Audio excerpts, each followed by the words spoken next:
Turkey Trotters, I hope you enjoyed savings tip number 11, cancel these subscription services, and you see where and how much you can save just by canceling those subscription-based services, those monthly subscription-based services that you have, that you rarely even use and that you're just spending money on and throwing money away each month.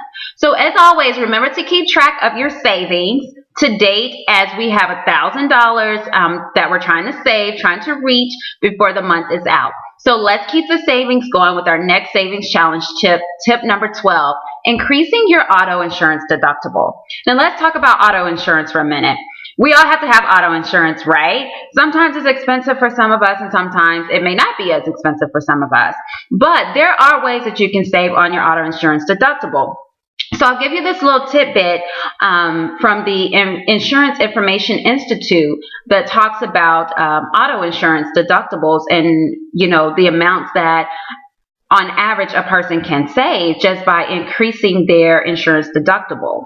So the average person will probably do about $250 for an auto insurance deductible, right? Because they're just like, well, if something happens to my car, if I get into an accident, it's my fault and I have to get it fixed, then that means I have to pay that $250 deductible.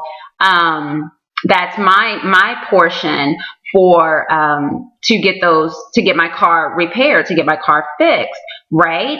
Well, going from $250 a month, $250 deductible to a $500 deductible, their research showed that on average a person can save 15 to 30% just by raising that deductible to $500. Where on the other end, you can save upwards of 40% just by raising your auto insurance deductible from $250 to $1,000 per month. Now, I know you're probably thinking, well, $500 to $1,000, that's a lot to pay, for my deductible in the event that something happens to my car. Well, the whole thing is, when it comes to increasing your deductible, you want to make sure that, of course, you have those funds set aside. So you want to have money set aside, like an emergency savings, which I like to call the convenience fund. Because that way you'll know you have that money there, that $500 or that $1,000 stashed away in the event that something happens to your car and you have to get it fixed. If you cause an accident or whatnot, or you bang into something, hit your car, whatever the case may be. So the whole thing with that is, if you're going to increase your deductible, or when you're considering increasing your deductible, you want to do it because it has a savings component in it. So let's just say, for instance, if you're paying $139 a month for, and you have a $250 deductible on your vehicle, then you can probably, if you bump it up to $500, then you can probably save about maybe $15. It may go down to probably $124 a month just by increasing it to that $500 deductible, right? Now, let's just say if you go to $1,000 deductible, well, you're looking at saving probably $30 to $35 a month just by taking it to $1,000. Now, some people may say, well, that's not a whole lot of money. Well, if you calculate it over a year's time span, it actually is it totals up to a pretty decent savings amount, okay? And then I want to talk about something else other than increasing the auto insurance deductible, is looking at other coverages that you have in your auto insurance policy. So let's take, for instance, someone who has an older vehicle and you're not paying a note on the car. Let's just say the car, you just recently paid it off, or maybe paid it off like a year or two ago. Well, is it really necessary for you to keep full coverage on your vehicle? Should you continue to pay the $110 or the $120 a month for a vehicle that's probably only worth, $4,000, $5,000, or maybe less than that? Okay?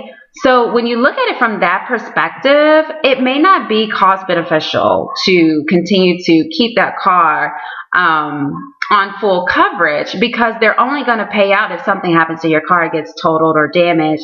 They're only going to pay out what the vehicle is actually worth. So basically, you're paying more for something that is worth less. all right, in the event that something happens. So you may want to consider getting comprehension and collision, or just the liability. Dropping the collision coverage and getting just your general liability coverage, which will cover, at least you'll have some liability. If you were to hit someone, some liability coverage. If you were to hit someone, it'll be able to take care of those expenses. So you want to look at it from that perspective too. So if you're spending $120 a month for full coverage and you can just pay $50 a month for liability only, then you're saving $70 a month on that vehicle. Now you cannot do this, guys, if you're still paying a car note each month. So those are just some of the things I wanted to go over with how you can save on lowering your auto insurance deductible. Increasing your auto insurance deductible and lowering your premium, as well as looking at any other coverages that you may have.